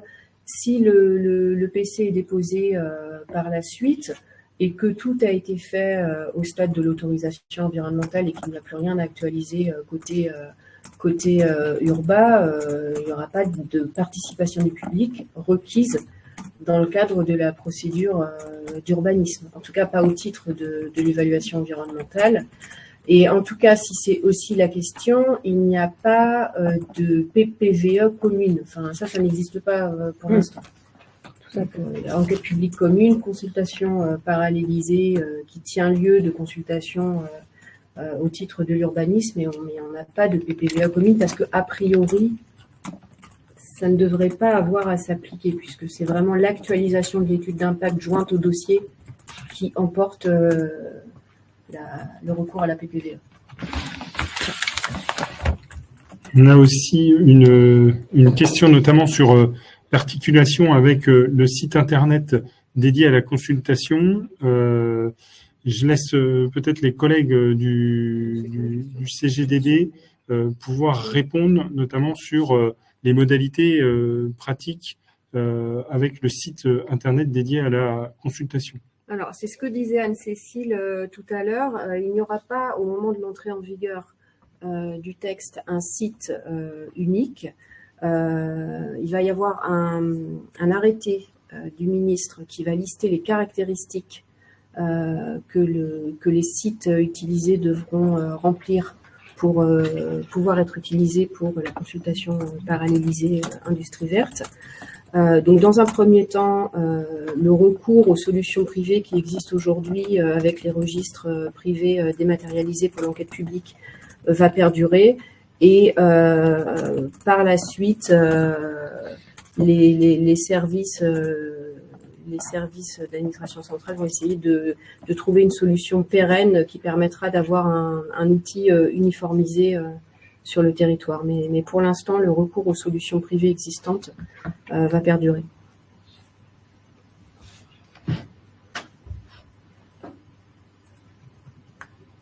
Quelle réponse du maître d'ouvrage au rapport du commissaire enquêteur? Ça se fait donc à l'issue de l'enquête publique. Les règles ne sont pas différentes de l'enquête publique actuelle. Il n'y a pas de nouveauté par rapport à la consultation à liste ouverte. Alors, le permis de construire associé à un projet soumis à autorisation environnementale, mais en lui-même ne relevant pas de l'article R122.2, devra à nouveau être soumis à consultation publique si il est déposé postérieurement à l'autorisation environnementale. Alors, je ne suis pas sûre de bien comprendre la question, mais l'article R122.2, donc c'est la nomenclature de l'évaluation environnementale, et elle ne s'applique pas à une procédure d'autorisation, mais au projet global. Donc, c'est de toute façon le projet global qu'on va confronter aux différentes rubriques de la nomenclature. Et le principe, c'est que la première autorisation porte l'étude d'impact initiale. Et lors des autorisations successives, cette étude d'impact est actualisée si nécessaire. Et c'est seulement si elle est actualisée qu'il est nécessaire d'organiser une participation du public, en l'occurrence une PPVE. Du coup, à nouveau soumis, si au stade du permis de construire, qui sera donc déposé postérieurement à l'autorisation environnementale, si à ce stade l'étude d'impact n'a pas à être actualisée, parce que le porteur de projet considère que l'étude d'impact déposée précédemment est complète, le processus d'évaluation environnementale ne requiert pas de participation du public. Donc, il n'y aura pas de participation du public au stade du PC. En cas de projet multi-maître d'ouvrage, cela signifie donc que le maître d'ouvrage soumis uniquement à alors je ne sais pas si c'est autorité environnementale ou autorisation environnementale.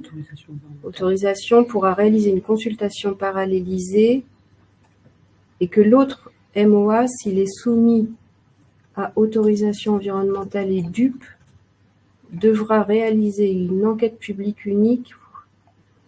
C'est un peu difficile de répondre sur des cas particuliers dont on n'a que des bribes d'informations. Donc là, j'ai quand même un peu de mal à répondre en théorie sur un cas particulier. Si vous avez un maître d'ouvrage... Oui, la réponse est oui. Un maître d'ouvrage qui est soumis à autorisation environnementale, il fait une consultation parallélisée, ok. Oui. Et l'autre, s'il est soumis à autorisation environnementale et déclaration d'utilité publique, il peut réaliser une enquête publique unique dans la mesure où l'enquête publique sur la DUP n'a pas été réalisée. Oui, il doit, puisque la règle, c'est l'enquête publique unique. Oui. Sauf dérogation. Sauf dérogation, voilà. Bon, je ne sais pas s'il y a peut-être autre chose derrière la question, mais je ne sais pas. Alors, il y a une question sur les avis qui sont mis à disposition du public et qu'en est-il s'ils ne sont pas rendus. Donc, cela n'a pas d'impact sur la procédure puisque le code prévoit que lorsque les avis ne sont pas rendus, ils sont réputés favorables. Enfin, en tout cas, il y a une disposition qui prévoit une articulation là-dessus. En revanche, si jamais on a un avis conforme défavorable qui serait rendu après la consultation du public, évidemment que l'autorité compétente pour autoriser le projet en prendra compte.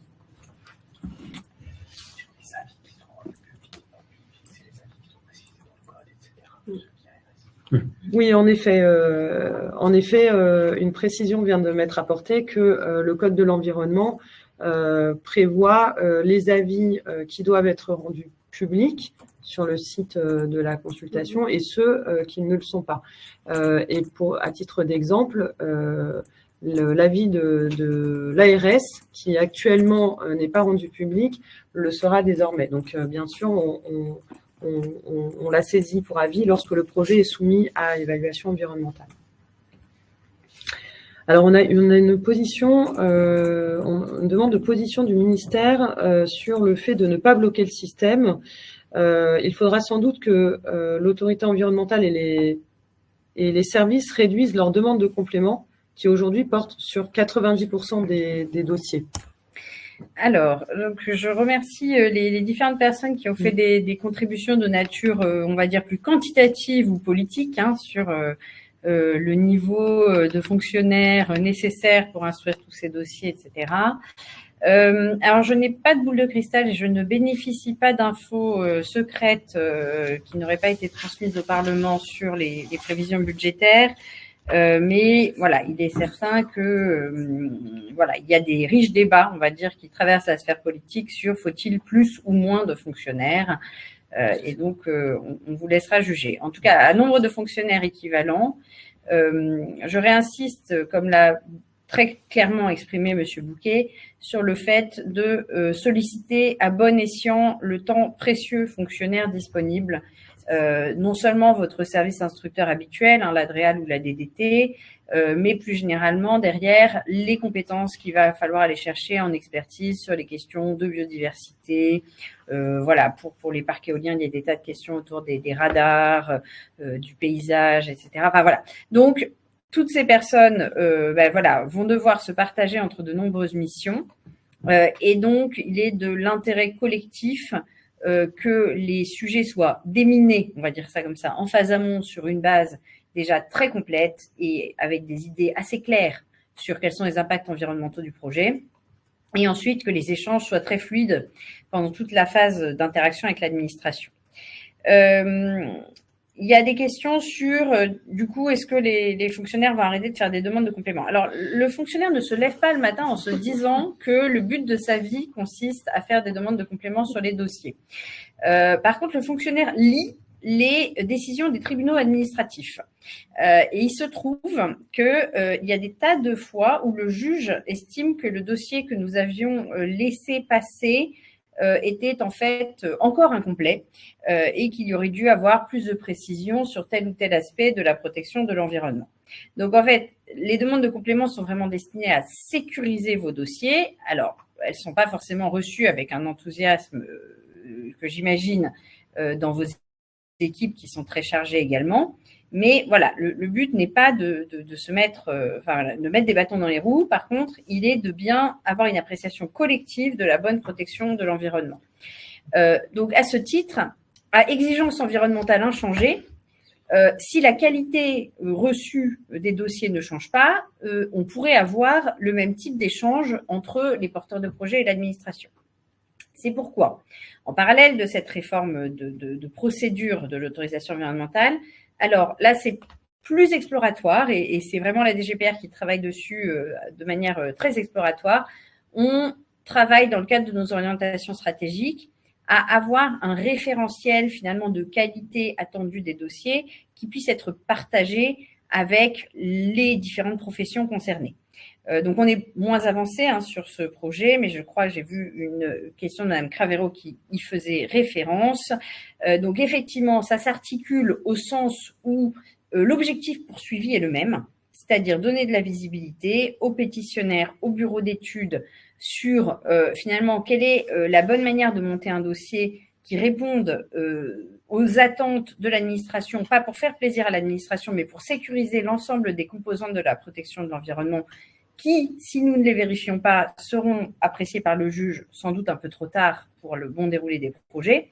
Et donc ça, c'est un travail qu'on va mener sur la fin de cette année avec des interactions, voilà, on a constitué un groupe miroir, un certain nombre d'entre vous et surtout de vos fédérations professionnelles et on avancera comme ça. Et donc, je reprécise parce que c'est un travail qui va porter surtout sur les dossiers ICPE, La réforme industrie verte avec l'autorisation environnementale est plus large. Voilà, il y a notamment tous les dossiers loi sur l'eau, les dossiers miniers. Mais dans un premier temps, on va avancer sur les dossiers ICPE pour essayer de faire bien du premier coup, ce qui vous fera moins de travail, nous fera moins de travail et permettra donc de faire déboucher plus vite tous les dossiers méritants.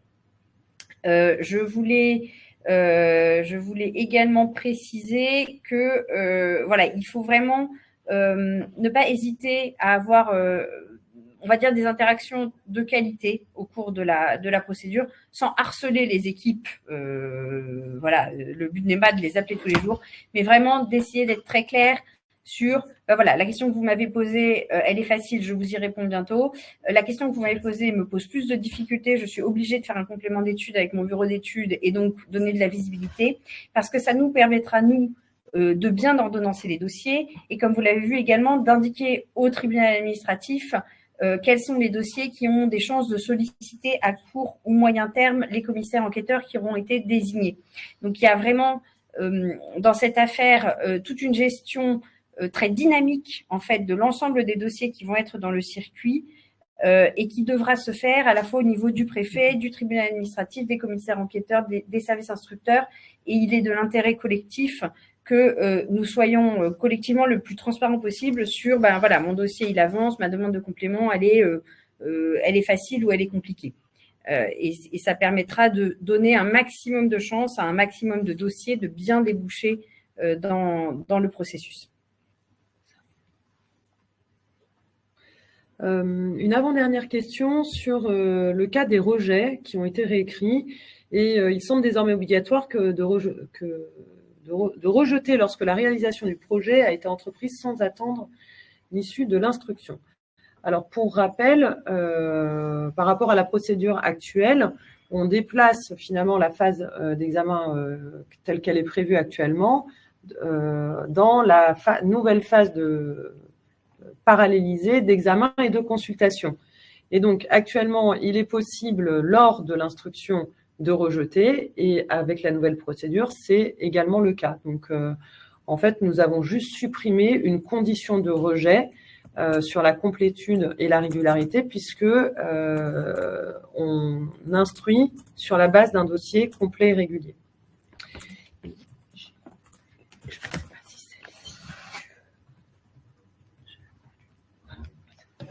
Voilà, et on en a terminé pour les questions. Merci beaucoup. Alors, peut-être qu'on peut néanmoins, parce qu'entre-temps, vous avez posé des nouvelles questions.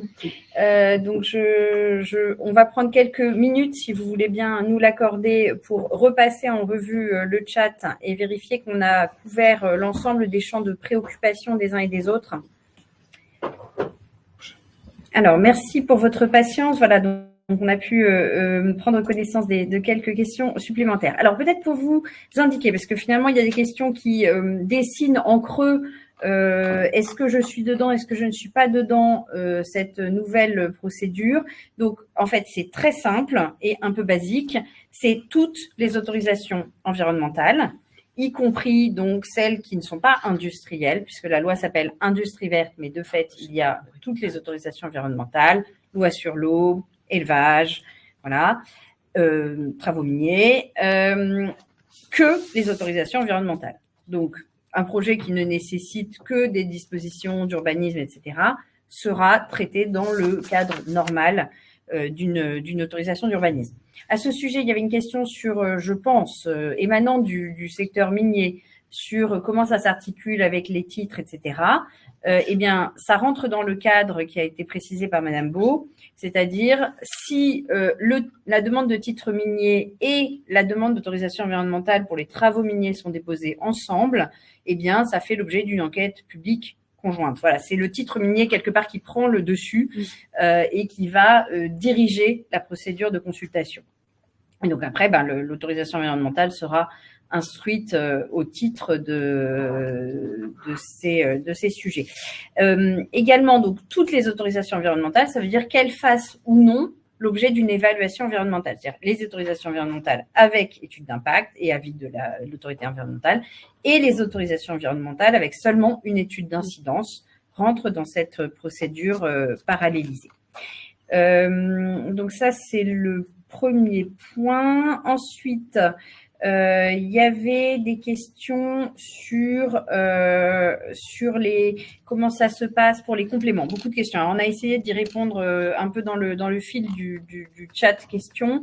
Mais en gros, tous les compléments que vous pouvez apporter avant la réunion de clôture sécurisent votre dossier puisqu'ils sont réputés sans contestation possible, faire partie du dossier. Et pourquoi on a choisi la réunion de clôture? C'est qu'en fait, ça permet de les présenter éventuellement lors de la réunion de clôture et d'être sûr que le public, du coup, a été dûment informé de ces évolutions, compléments que vous apportez à votre dossier.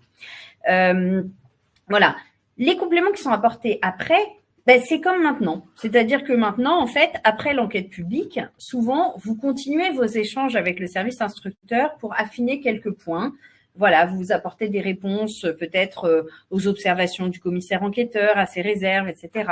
Vous finalisez une tierce expertise sur un dossier. Etc. Donc tout ça, c'est comme maintenant. C'est-à-dire que tout ce qui arrive après et avant que le préfet ait décidé, contribue, nourrit la décision. Si le préfet estime qu'il a besoin de sécuriser certains engagements pris, par exemple en les prescrivant, voilà, c'est un choix après de solidité juridique sur le dossier. Et donc voilà. Et après, la question de savoir si on a bien informé le public ou pas bien informé le public sur la nature du projet est de nature jurisprudentielle, c'est-à-dire que voilà, ce sont les tribunaux qui se prononcent au cas d'espèce pour dire voilà, dans ce cas particulier, le projet il a tellement évolué à la suite des dernières étapes que vraiment valablement le public n'a pas été bien informé, ou alors il dira c'est bon, en fait il y a eu quelques évolutions marginales, quelques compléments qui d'ailleurs répondaient aux attentes du public, donc ça tombe bien, et donc le projet est tout à fait valide. Mais ça c'est défini dans la jurisprudence et c'est défini, il y a déjà une jurisprudence assez abondante sur la bonne information du public. Des questions sur donc le site, l'arrêté qui va fixer le cahier des charges des sites internet de consultation. Madame Maupillier, à l'instant, me confirmait qu'il sera pris avant l'entrée en vigueur de la réforme. Donc, surveillez le JO sans doute en octobre. Voilà. Mais d'une manière générale, je pense qu'on aura tous une logique d'apprentissage sur les premiers cas. Et donc, voilà, si vous partez avec des solutions du commerce, d'acteurs bien établis du domaine de la concertation sur Internet, vous ne prenez pas trop de risques. Voilà pour un certain nombre de questions. Peut-être je me tourne avec les collègues. Sur les questions, il y a eu une question notamment sur les dépôts successifs en phase d'examen et de consultation. Donc effectivement, le pétitionnaire va être amené à répondre en fait aux différentes sollicitations sur les différents avis ou les différentes demandes d'informations complémentaires. Donc au fil de l'eau, et ça sera transmis et notamment publié sur la plateforme dédiée à la consultation. Il y avait une question notamment sur un AP de refus. Si un AP de refus a été pris, signé par le préfet de département, est-ce que, monnayant quelques modifications, est-ce que le pétitionnaire peut redéposer un dossier? Bien entendu, on repart en fait sur une nouvelle procédure. Alors, force est de constater qu'il sera de bon ton en fait de modifier le projet pour tenir compte notamment des éléments de l'AP de refus, mais bien entendu, derrière, on peut repartir sur une nouvelle procédure. Il y avait aussi une question sur le cadre des réunions publiques. Alors, là, notamment sur le cadre des réunions publiques, on insiste beaucoup sur la synergie et la coordination entre le commissaire enquêteur et notamment les porteurs de projets. C'est un point très très important parce que aussi bien en termes d'organisation qu'en termes d'échange, il y aura forcément une adéquation à trouver entre le commissaire enquêteur et le pétitionnaire pour déjà la logistique, trouver les différentes salles, l'organisation des réunions d'ouverture et la réunion de clôture. Et donc, voilà, on demande aussi une implication aussi forte des pétitionnaires, des porteurs de projets pour la tenue de ces réunions et l'organisation y compris notamment en termes de pilotage de la réunion. Donc ça relève notamment du commissaire enquêteur, mais derrière, il y a aussi un appui fort des pétitionnaires pour la bonne tenue des réunions d'introduction et de clôture. C'est ça. Et du coup, j'en profite pour préciser que le commissaire enquêteur aura, parce que la question nous a été à nouveau posée, sur son rôle d'organiser la consultation du public et notamment de mettre à disposition les avis sur le site de la consultation. Une autre question nous a été posée concernant l'articulation lorsque l'on procède à une consultation parallélisée avec la procédure d'anticipation des travaux. Donc, en effet, la possibilité d'anticiper les travaux, donc pour toute la partie qui touche les installations classées pour la protection de l'environnement, sous-entend que cela est possible si le permis de construire a été préalablement délivré et que cette volonté d'anticiper les travaux a été portée à la connaissance du public. Donc, c'est vrai que si on a recours à la consultation parallélisée pour la demande d'autorisation environnementale et la demande d'autorisation d'urbanisme, sauf à ce que l'autorisation d'urbanisme ait été délivrée avant, soit délivrée à l'issue de la consultation, l'autorisation environnementale, et que lors de cette consultation parallélisée, on a porté à la connaissance du public le fait qu'on voulait anticiper les travaux, cela sera possible.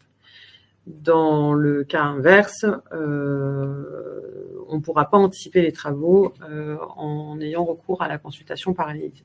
Enfin, dans la mesure où l'autorisation d'urbanisme interviendrait à peu près au même moment que l'autorisation environnementale.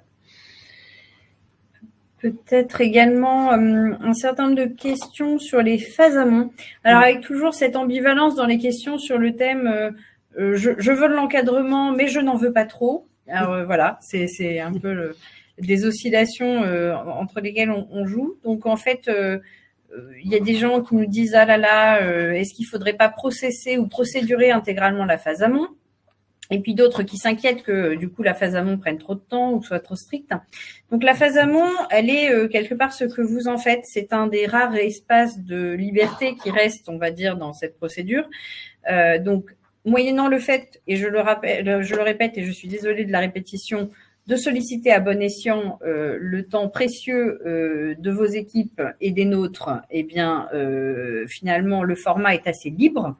Et quelque part, c'est vous qui impulsez le rythme. C'est-à-dire, quand vous vous sentez prêt à discuter pour une phase amont avec l'administration, vous prenez contact, vous sollicitez la tenue d'une réunion, vous fournissez des éléments. Alors, voilà, il y a des DREAL qui peuvent demander une espèce de petit formulaire pour être sûr que vous ayez bien passé en revue les différents enjeux. Mais sur le fond, le format est tout à fait et absolument libre, puisqu'en fait, c'est simplement un échange avec l'administration pour être sûr de ne pas se tromper dans l'appréciation des enjeux du projet et du process réglementaire qu'il va suivre. Voilà. Et donc après, de dire oui, mais du coup, est-ce que cette phase amont ne fait pas reperdre le temps que la procédure est prévue de faire gagner? Je pense qu'il faut le voir différemment. C'est-à-dire que, comme je vous l'indiquais, cette procédure est à la fois très sympathique et dynamique pour les dossiers où tout se passe bien et assez dangereuse pour les dossiers mal préparés. Donc, voilà, vous apprécierez l'opportunité dans ces conditions d'avoir sécurisé un peu en amont un certain nombre de questions. Vas-y.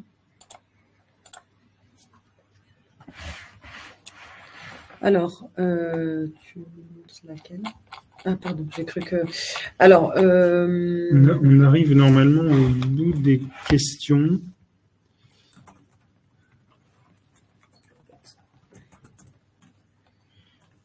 Désolé, on est en train de regarder, on est en train de regarder l'ensemble des questions. Oui, parce que désolé, on fait le fil s'alimente. Alors, cette procédure ne concerne pas que les projets verts.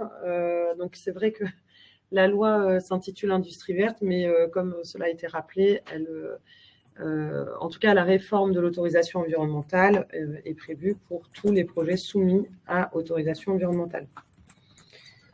Ce qui est d'une certaine manière sécurisant, hein, puisqu'on le voit dans des cas notamment de textes européens qui ont des nomenclatures assez compliquées pour savoir qu'est-ce qu'un projet vert, qu'est-ce qu'un projet vertueux, voire qu'est-ce qu'une énergie renouvelable, etc., ou qu'est-ce qu'un projet zéro carbone, on voit que essayer de qualifier la couleur environnementale d'un projet suscite des nomenclatures complémentaires, des appréciations complémentaires, du contentieux complémentaire, etc.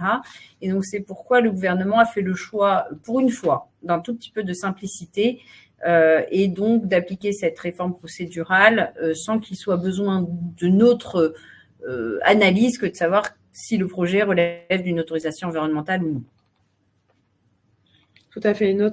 Merci Madame Rigaille. Une autre question concernant la mise en compatibilité d'un plan local d'urbanisme en cours ou avant dépôt de la demande d'autorisation environnementale. Donc, quel type de participation du public? Si jamais la consultation du public n'a pas été réalisée sur la mise en compatibilité, on pourra bénéficier, vous pourrez bénéficier, de l'enquête publique unique. En revanche, si la participation du public a été enclenchée sur la partie mise en compatibilité, dans ce cas-là, ce sera la consultation parallélisée qui sera applicable pour l'autorisation environnementale. Tu m'avais identifié. Voilà. On arrive au bout des questions. En tout cas, on vous remercie à nouveau pour cette participation. Alors, on sait que le format webinaire n'est pas forcément le plus festif ou le plus participatif, mais merci infiniment pour la qualité des échanges, pour la courtoisie également des échanges sur le chat et la qualité des échanges sur les questions. Comme je vous l'indiquais, les prochaines étapes vont consister à pouvoir rendre public une petite plaquette qui précise les grandes lignes de cette réforme, mais également, comme ça a été demandé, un certain nombre de textes et de guides méthodologiques à l'intention des services de l'État.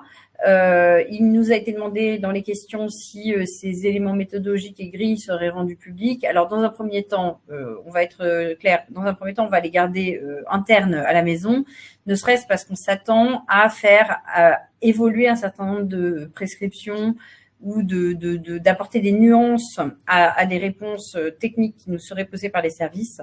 Donc, voilà, dans un premier temps, on aura un certain nombre d'outils à destination de l'administration.